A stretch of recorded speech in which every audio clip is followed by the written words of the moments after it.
Hey, Julie. Hey. Volume. Oh, I needed to print my questions. I guess I didn't do that yet. Oh, okay. I was going to say we are recording right away, just so you know. Okay.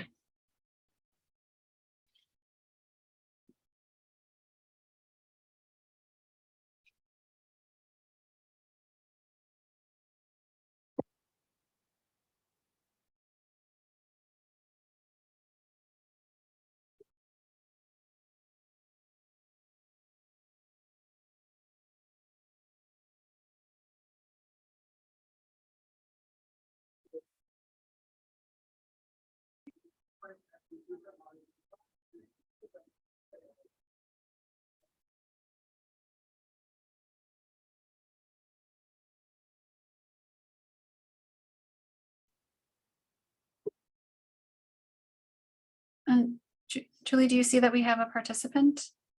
Nope. Do you want me to let them in right away, or you want me to hold off? Who is it? Can you tell? Yep, Stacey Wedlake. Yes, she's one of the presenters. So yes.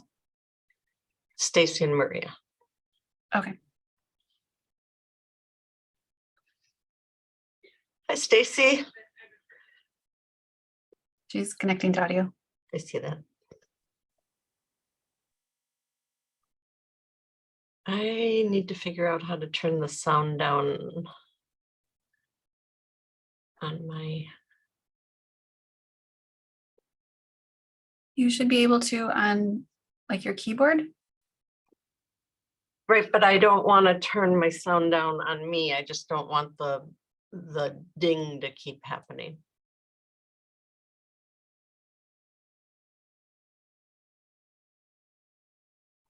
I haven't heard a thing. Okay, well, good.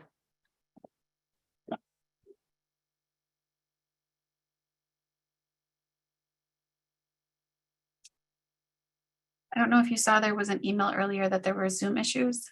Yeah, I did see that. I also saw an email that said it was fixed, so. Yeah. Hey, Stacey. Hello, can y'all hear me? All right. Yes. Hello, how are you? Great. I'm doing all right.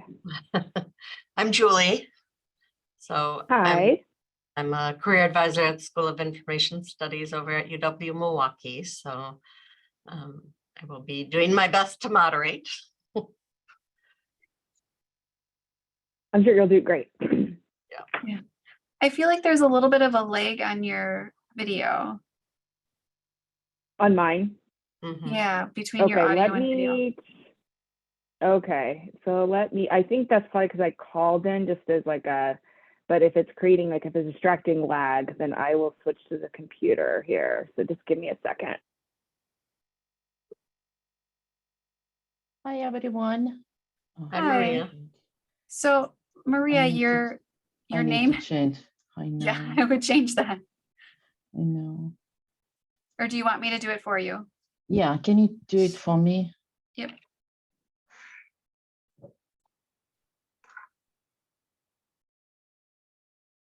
But you can hear me, right? Yes. Yes, we can't see you, but we can hear you. Oh, you can't see me. Okay. No, it looks like your camera is turned off. Okay. Oh, here I am. Okay. You have something blocking the corner of your screen? No, like on your screen itself, like your window's not open far enough or something? I don't know. See, this is It looks like it's right here at the corner of your camera, like here. sorry. Oh, now I can't see you at all. I know, I closed it completely. Oh, here it is. Better. Okay, yep. That's good. And then how's my audio now? Oh yeah, that's much better. Okay, great. Yep. So we decided we will go just, I don't think it will be easy, right? Just 40 minutes of kind of passionate discussion what digital divide is. Yeah. So, I mean, as I said, my only comment is that seems like we have extra time. Feel free to jump in and continue. add some additional details Right. because I can't add much on this particular topic. Because I also, what I'm thinking also to do is to add, obviously, that now with digital divide, it's kind of how disinformation really disseminated so easily, and it's just such a fertile ground for that. So this is what I'm also thinking to add, Mhm. kind of to lead to this. Do we need to get the order?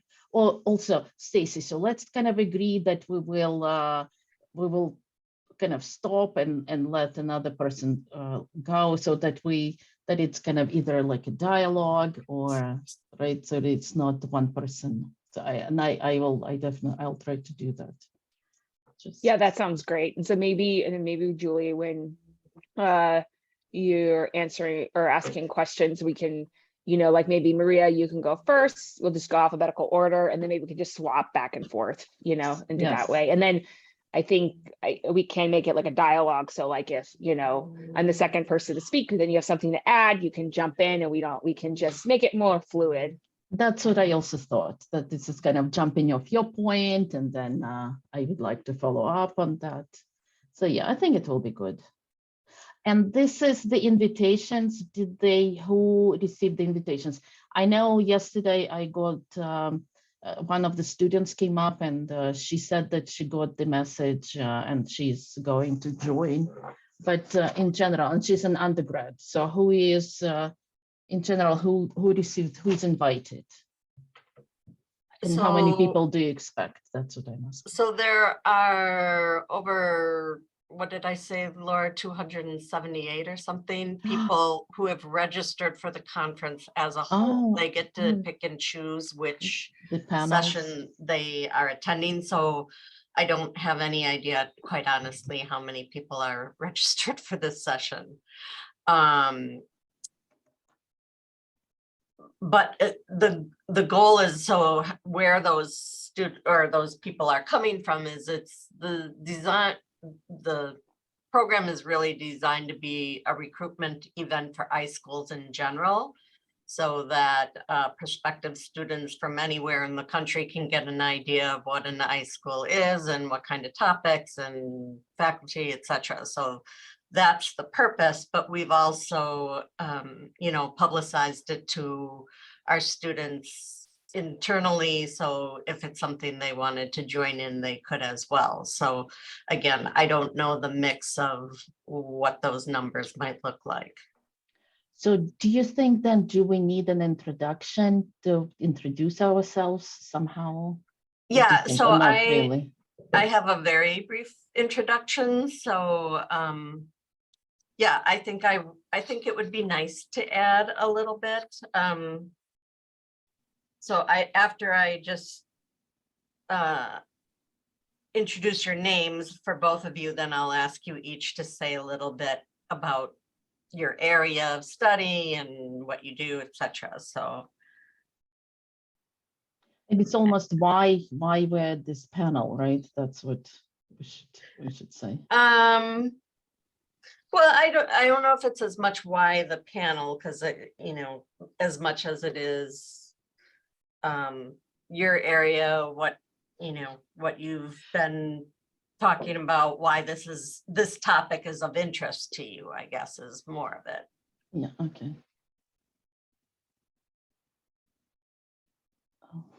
So,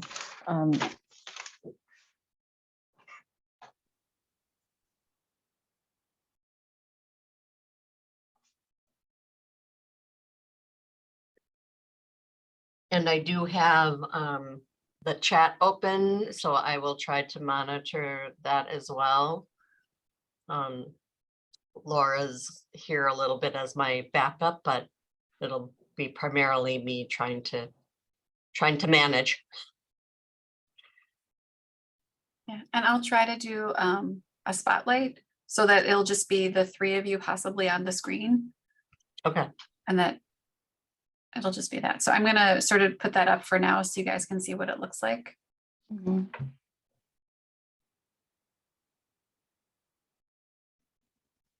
And then who's talking will be showing up in the big picture. Yeah, so it'll be No. more like this. So it's just the three of Yeah. you on the screen so that even Yeah. if you have more people, you might see them across the top or on the side, depending on how you do your view. But then Yeah. just the three of you are always there. So you don't have to, I don't think it's as jarring. And then you have the reactions right away and not sort of a itty picture and you just looking at yourself. So I like that better. Then I remember I'm on camera too. yes, please remember that. I don't No know funny whether I like looking at myself, but it's good to remember. Yes.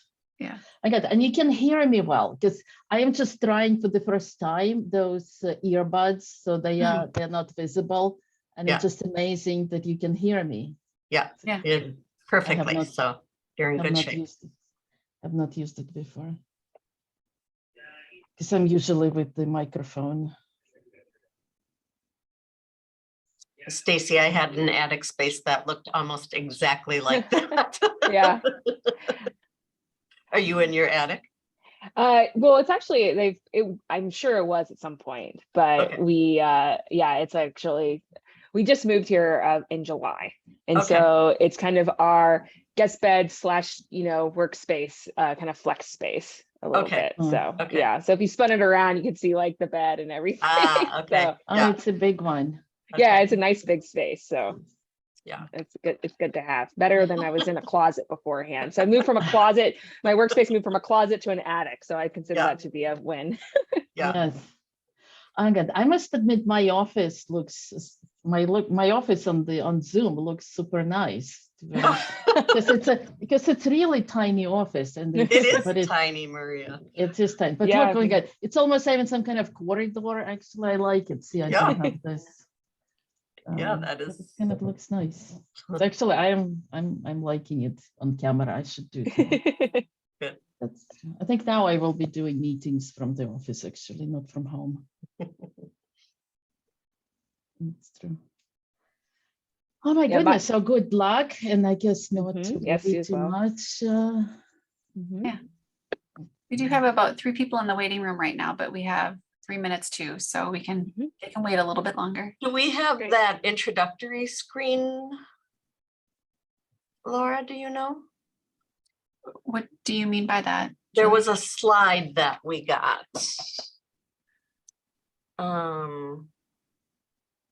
Rebecca had it, I thought.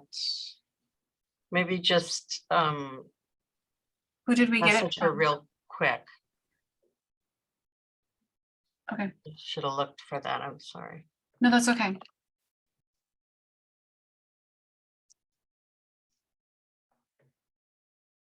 Unless it's in the waiting room.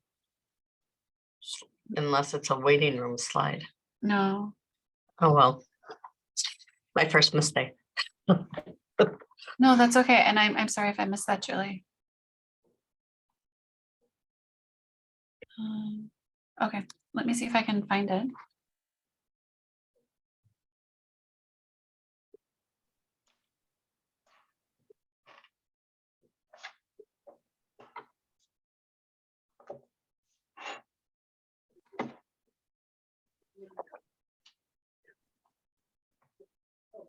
Julie, do you know who sent that to us?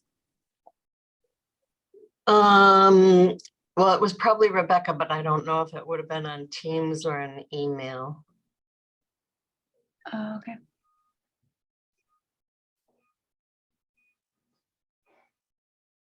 I'm finding stuff from Claire, but not Rebecca. Yeah. No, this would have been pretty recent. Yeah. I can see, you know what, I'm good. Are you come, you know, I have a student coming in. So are you for the office hours? Yes. I just muted her.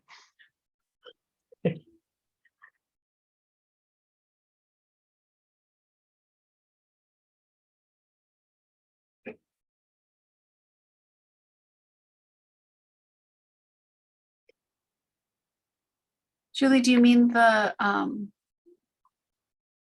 It was the InfoCon. It just was kind of like the schedule?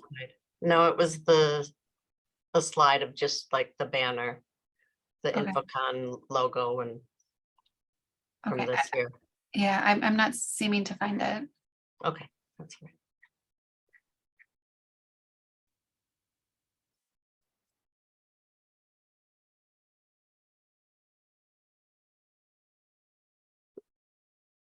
Okay, it's 3 o'clock. Is Maria's not here? Do you want me to let people in?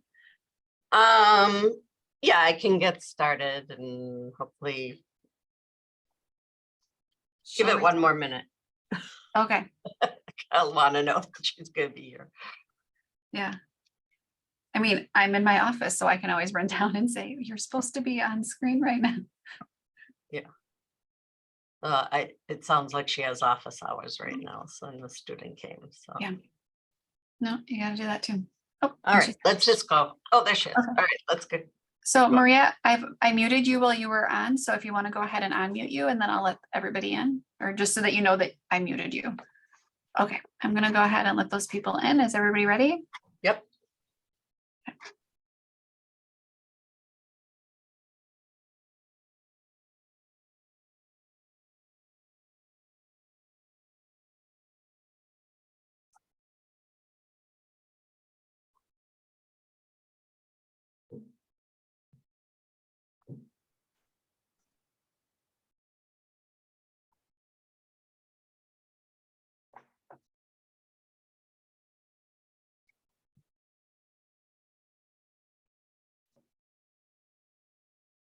Okay, we have a few people connecting in and I'll start in just a moment.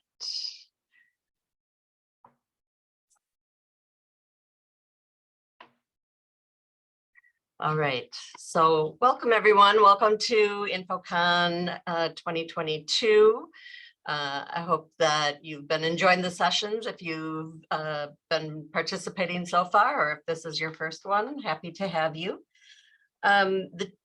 The topic or the theme of the convention this year is called Making Information Accessible. And in this session, we are going to be talking about digital equity and the digital divide. So I'm Julie Walker. I am the career advisor for the School of Information Studies at UW-Milwaukee. And our school is one of several of the iSchools that has been participating in the conference and the planning process. So today's presenters are Dr. Maria Haigh and Stacey Wedlake. And Maria is an associate professor at the School of Information Studies in Milwaukee, and Stacey is a research scientist at the School of Information at University of Washington. So I will let each of them introduce themselves a little and tell a little bit about why they are here to talk to you today on this topic. So Maria, do you want to start? So good afternoon, everyone.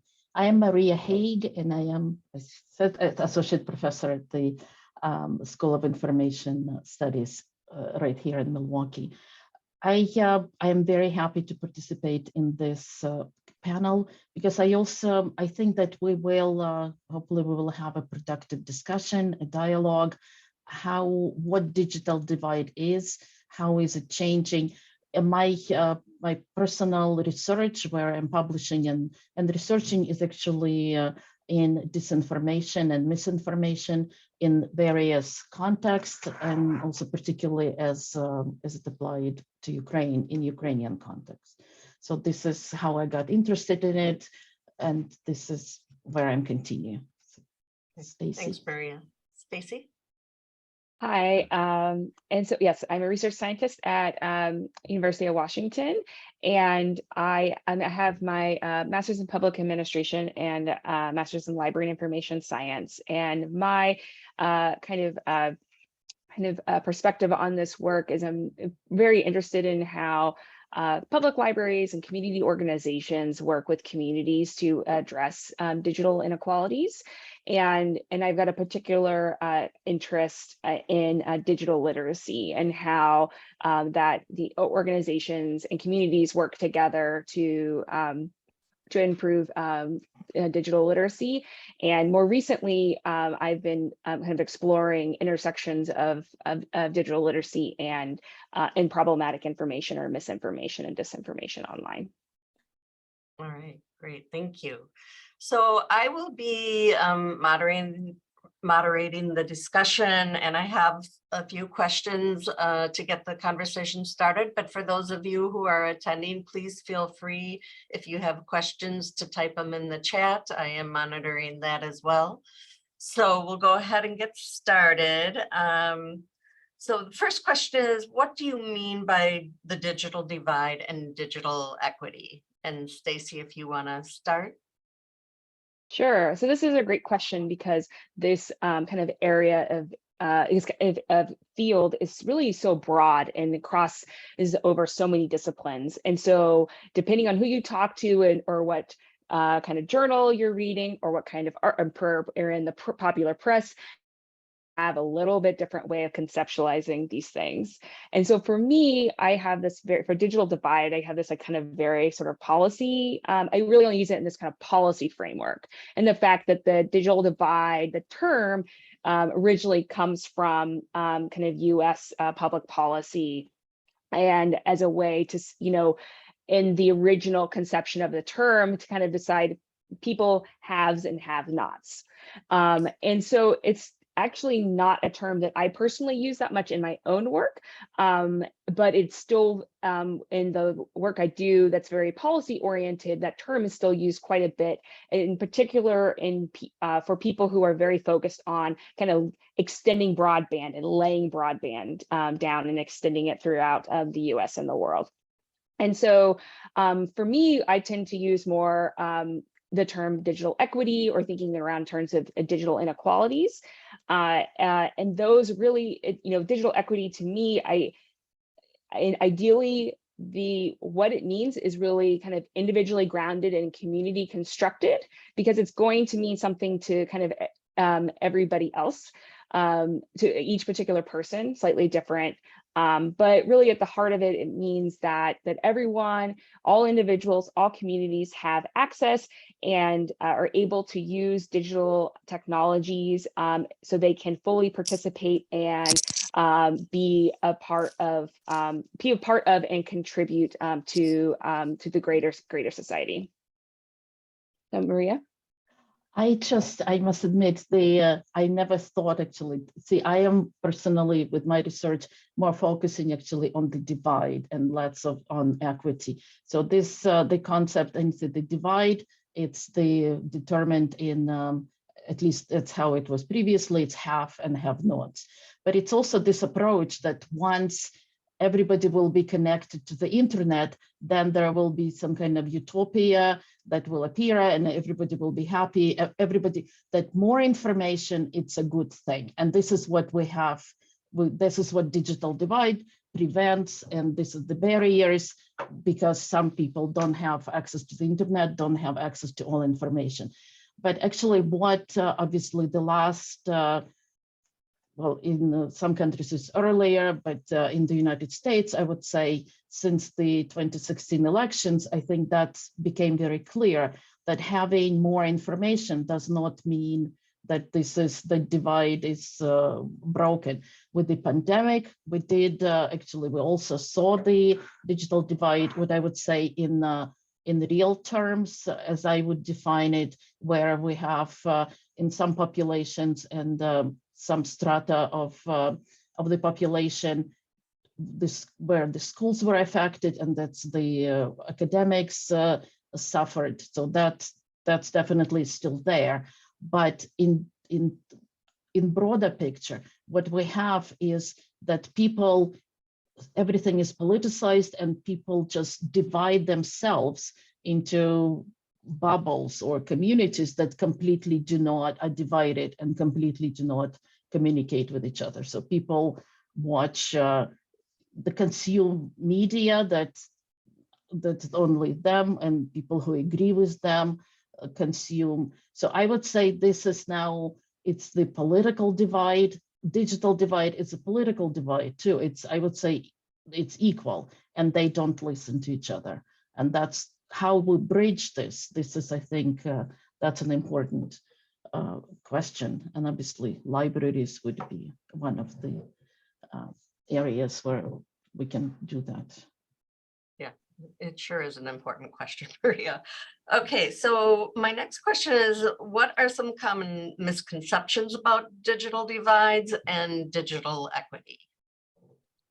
And Stacey, you can go ahead and start us off again. Well, I'll let Maria go first this time. You want Maria? Yeah, Okay. we'll flip flop. You want to flip flop? Okay. So I would say, yeah, so that kind of misconception that I kind of already mentioned, that it's not, the number one is that thinking that if you're connected to the internet, if the wires are there and you have it, more information does not mean that it's that people will get to the same information and everybody will be on the same plane. So actually, this is kind of the divide, eliminating those barriers does not mean that there is equity and everybody will be on the same plane, kind of with the in the same informational space. Because obviously what we see, this is not. And that's what, so I think this is what, again, the divide is there, that as we all know by now, that people just, this whole notion of, we're living in post-truth society, where it's kind of post-truth world, because it's not just an American problem, it's the world problem. And we saw this, the manifestations with Brexit, obviously with the 2016 elections.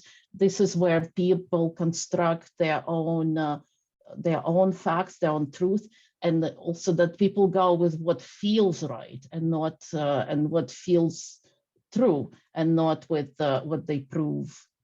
So this is the division and the divide.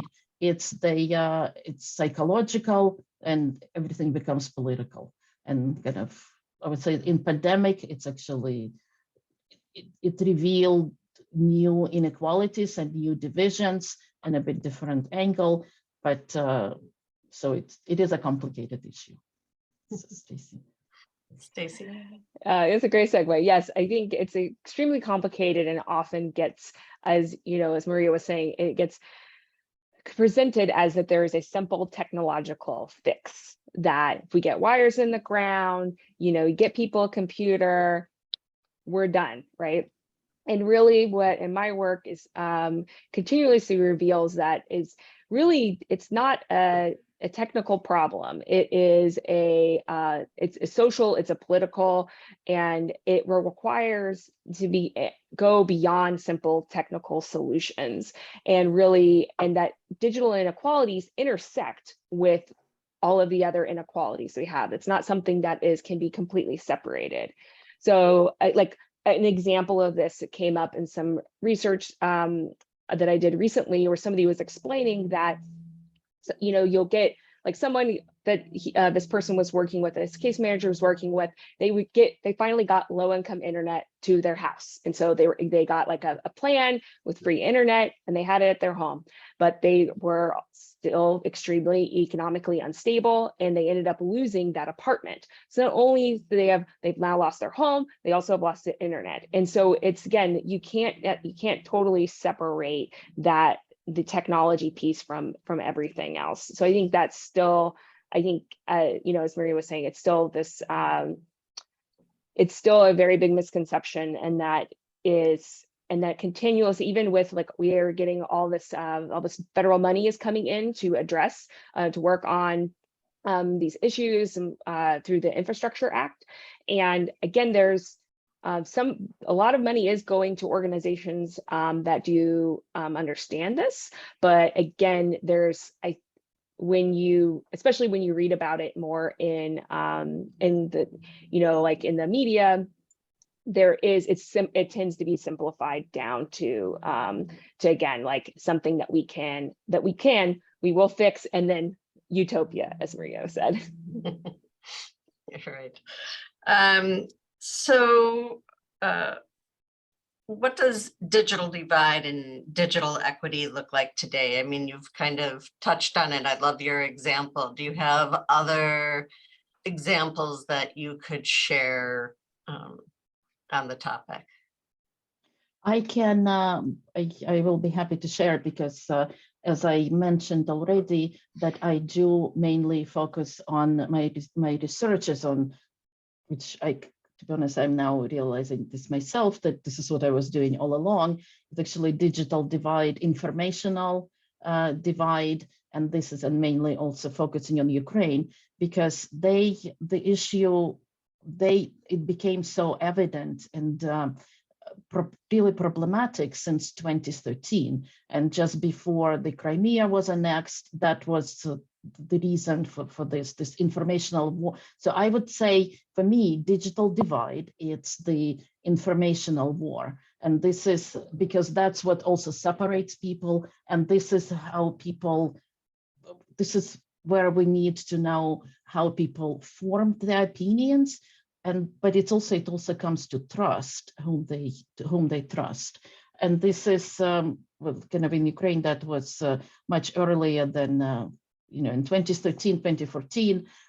In the United States, people thought that it really does not apply to them. It's somewhere far away. But now, obviously, it's not true. But it's also what I personally, with the looking at the digital divide, is the techniques, how it's done, how the propagation of this separation and divisions, how it's done, because it's the same techniques all over the world, and over time this is the same. And it's I would say kind of the main, and I just give examples that the mechanisms, it's either how the information we're used in the in the Western world, and actually in Ukraine too, that it's distributed, that it's pretty much people, social media, obviously in Russia too, but who controls it? And this is more, I would say, more distributed information and informational sources, but it's also the sources responsible for the message, for kind of the main message. And what I'm trying to say also, that in contrast, in Russia, they do have people responsible for, they have this main messengers, Peskov, and they do have, and the message is very controlled, what they distribute to the population, versus my example now, that actually Ukraine is winning informational war. Surprisingly, after Putin was actually winning all over the world, they coercing so many elections with Brexit, I mean, and many, many examples. But now Ukraine is winning. And this is just, it's occurred to just today too, that it's because they have this centralized messenger. And while in Ukraine, it's the soldiers individually posting what's happening, so bringing the facts, bringing what's actually happening. While in Russia, you have the messages that come from one source, and so I would say that's the divide is there. Okay, thanks, Maria. Stacey, what do you have to add to that? No, that's fantastic. And I really appreciate you focusing on Ukraine and Russia in these examples, because I know that in the US and a lot of kind of policy and research is very focused on just US. And there's a lot of times if there's a lack of research kind of in a more global context, and particularly in kind of the global South as well. So it's really, it's very multifaceted, and it depends on kind of where you are and what you're referring to. And so, yes, I appreciate his comments. Maria, did you have something to add? I just wanted to add that actually, because I assume that this is also where you will be going to, how do you fix it, and what's the solutions, the remedies? And what I wanted to say that actually in Ukraine, they do learn a lot from the United States. And so on one hand, and the libraries play, public libraries, mainly public libraries, play an enormous role in this informational. Now everything is war, and everything is war for me, but in this informational war. And that's because they do have, libraries always send community centers. They inherited very wide network of communities. And actually in Russia, it would be the same because they have lots of libraries, but libraries just sort of different purpose. And I'll just quickly mention this because libraries extremely important role. And this is in Ukraine, it's also the educational and the digital literacy, which I'm sure that this is what you will be mentioning too, but the centers for digital literacy that libraries play enormous role in that, how it's structured.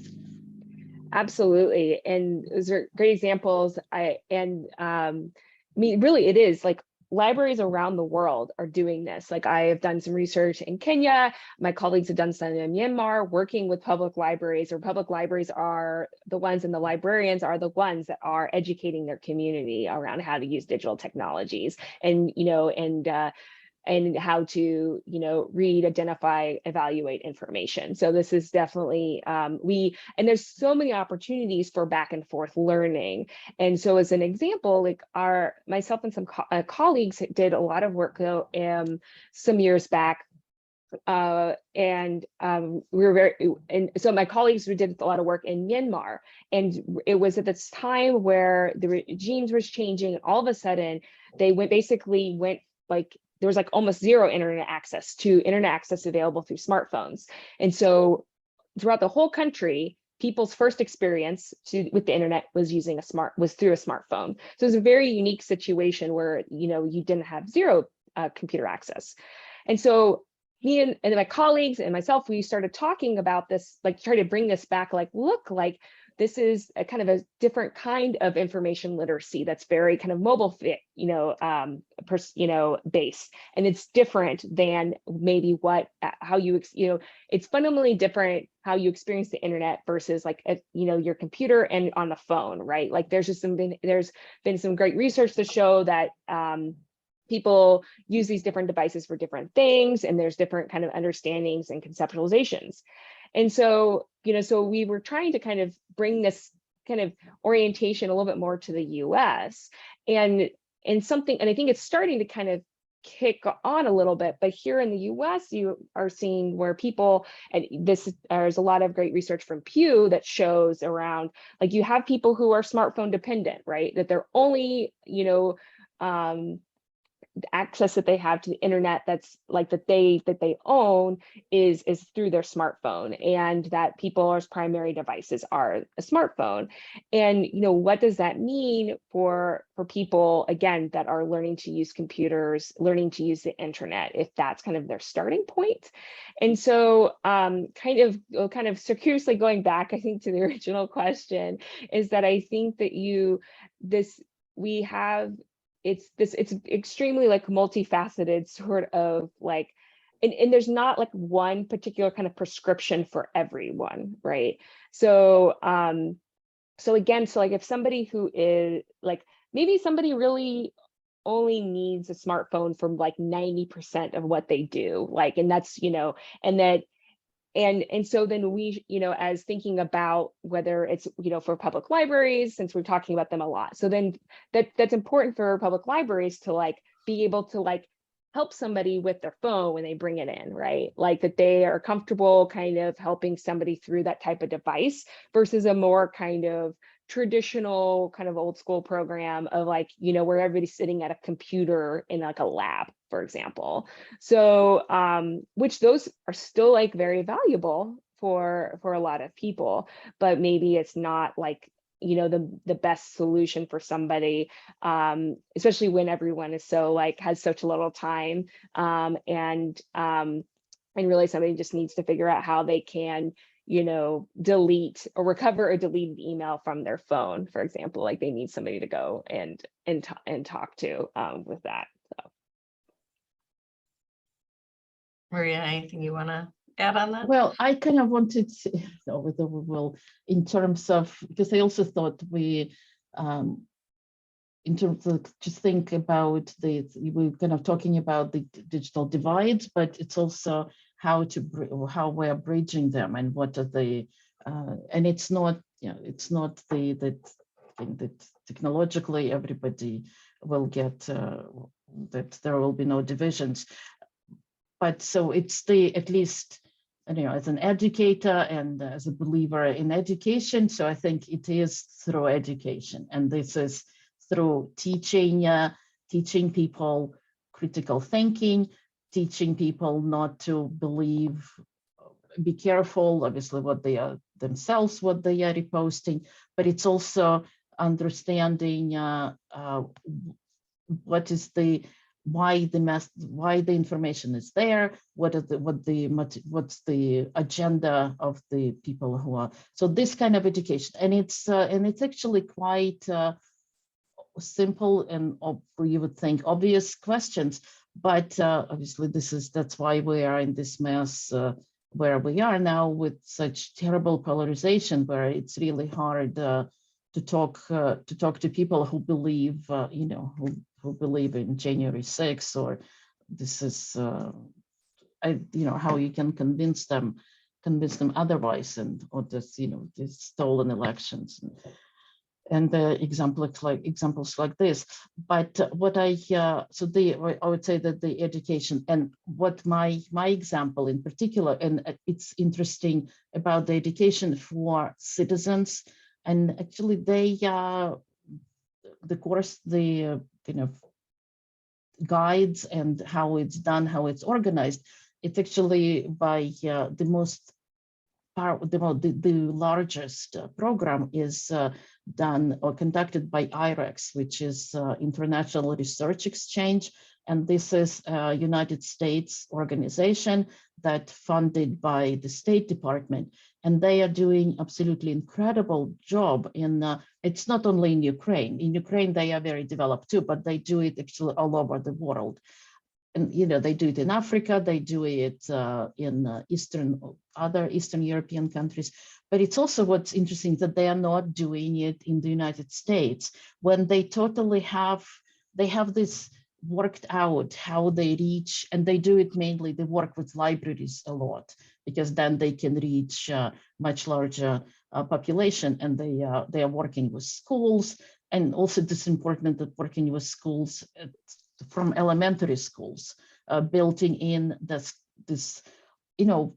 critical thinking, but it's also this digital literacy. When you get information from the internet, how do you assess it?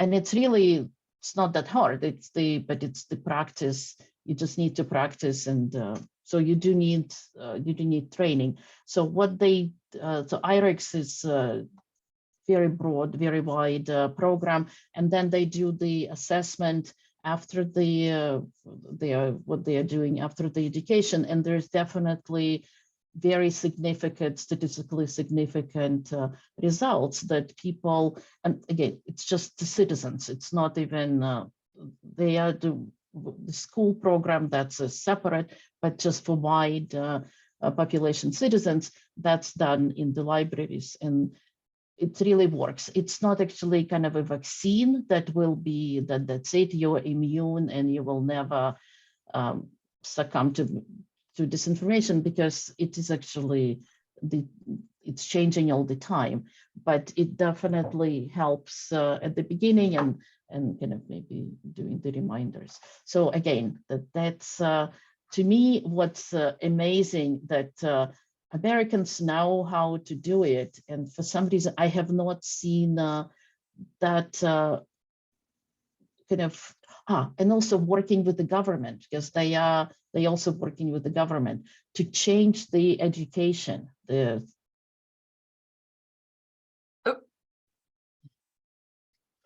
All right. Well, looks like Maria just froze. So, Stacey, because this is a group of, prospective and current students, I'd wonder if you might just be able to tell a little bit about what brought you to this path and how you got interested in this. Absolutely. So it was a very sort of winding road, but so it started to kind of, I started actually, so I was a Peace Corps volunteer in Mongolia. And I kind of, this was a while back, this is like 2006, 2008.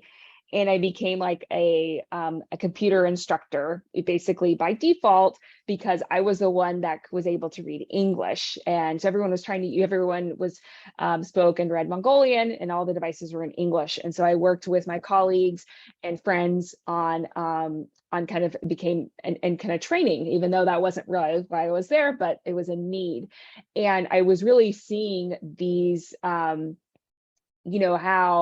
this sort of all of these inequities that were baked into how technology was there.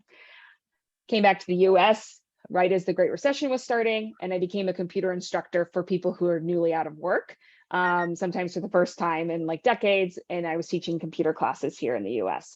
And again, I got exposed to all of these on how, all these digital inequalities are working here in the US in this very unique way. So then when I was kind of like sort of wondering what I should do next, and I was interested in graduate school, I was interested definitely in policy solutions, because I was seeing issues around policy and how it was kind of conceptualized and implemented. But then I had such this deep interest in the digital inequalities that I was seeing in the people that I was working with. And so that's how I ended up at the information school at UW. And I kind of got reeled in by another research scientist. Her name was Sam Becker. And then I was just kind of very lucky to be able to kind of continue this work after I graduated in a researcher role. So it's more just like, and I think the kind of the takeaway for other folks, the students are listening, like if you've got like a weird interest, like it seems weird to other people, then you explain it to people and they don't really know what you're talking about. Just keep talking about it, and someday you'll find someone that'll say you found your people, okay? and that's when you know you're in the right spot. So definitely when you've got those like little kind of interests that seem a little bit not in line with others, keep pursuing them. That's my biggest piece of advice. Wonderful, thanks, Stacey. So Maria, welcome back. Sorry, I didn't do anything and I just got kicked out. I don't know. All right. So anyway, what I was asking Stacey was, since we have prospective and current students, what brought you to this path of information science and this particular topic of interest? Oh, I'm kind of in the field already for a while. And in terms of being in information science, I came from computing. I have kind of my undergraduate is actually in cybernetics from Kyiv University. And then I maybe I'm just summarizing my life, if that's interesting. I am Ukrainian, I'm from Ukraine, and now we see with the war what's happening, and fortunately the whole world supporting, but also what we see, that there are so many refugees and people moving because of this disaster. So I moved to the United States because of Chernobyl, because my daughter had cancer, and unfortunately, so just this parallels. And then I had to just kind of start a new life in the United States after, and so this is how I went. And it just made sense. So I started in Philadelphia, and then just decided to go for the PhD too. And it kind of made sense, but it's also just quick, what attracted me, that actually it's very different libraries. And this is what I think Ukrainians and the whole Eastern world is learning, that the libraries kind of have totally different notion and conceptually what it means. Because when I was growing up and studying in Kyiv, the libraries were never open. You cannot get to the stacks. The librarians are those guardians and protectors to do to do the to give you a book that you want, and then really fight so that you give it back. So there is no this kind of customer oriented, and this is what was the most amazing to me, that librarians were the friendliest people I ever met, and it's all about the customer and you and how to help you. I was just I was taken aback. So that was one of the reasons also, actually, I did go into the librarianship, and I did, kind of, but with Ukraine, that made sense just because the connections and the developments were there, and because I'm kind of there. So that's, I don't know, that's a long answer. People's paths are always interesting. So I do want to just make sure we have time. I don't see any questions in the chat, but is there anyone in our audience who would like to pose a question to Maria or Stacey about their topic? And you can just sign on as well, and unmute if that's something you want to do.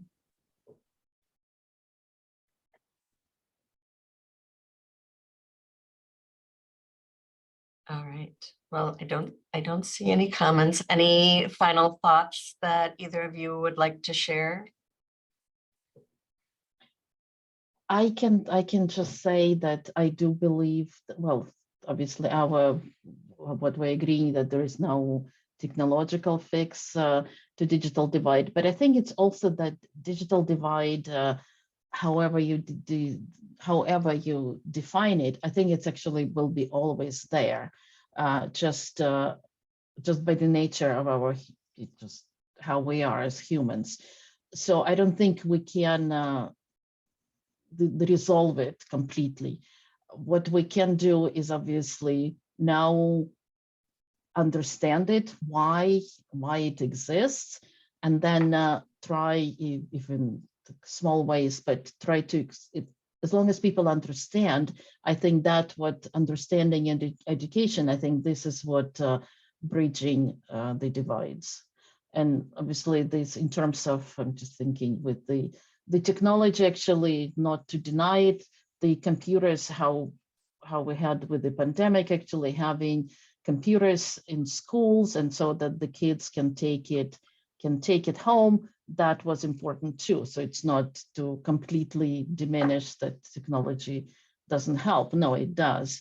It does connect, but we also, it comes with kind of with other factors that we need to be aware of and understanding. So I would say just, if not resolving, just understanding, I think is the key. Thanks, Stacey. That's very well put. Yes, definitely do not diminish. Yes, to diminish the real need, need for increased technology and internet access is definitely there. But I think what does get lost, additionally, what else gets lost is that as Maria was talking about how important education is, and so that means educators, and it means a lot of different types of educators, and that means librarians, that means community-based kind of helpers, and it means teachers. And it means that people are able to get assistance in lots of different ways, and repeatedly over time, right? I think that technology is digital technologies, we're constantly learning and growing, and that people who need those resources, and those can come in a variety of different ways. And it's not like a one and done thing. It's always those resources and the human resources need to continually be there so people can grow and thrive. Absolutely. So I did put information about this session and the link to the session in the chat. And so if anyone wants to follow up with Stacey or Maria, I'm sure they'd be happy to entertain any questions. You can also use that site to go back to the InfoCon session if there's other sessions or other people you want to reach out to, or any of the schools are all linked as well to the website. So we thank you for joining us. We hope you'll continue with your interest in information studies, and there's lots of people here from a variety of universities who would love to talk with you more. So Stacey and Maria, thank you very much for your time, and look forward to hearing more. And So thank you thanks so much. everyone. Yes, thank you, Julie. Thank you, Maria. Thanks Yep. everyone here. Take Bye-bye. care. Bye.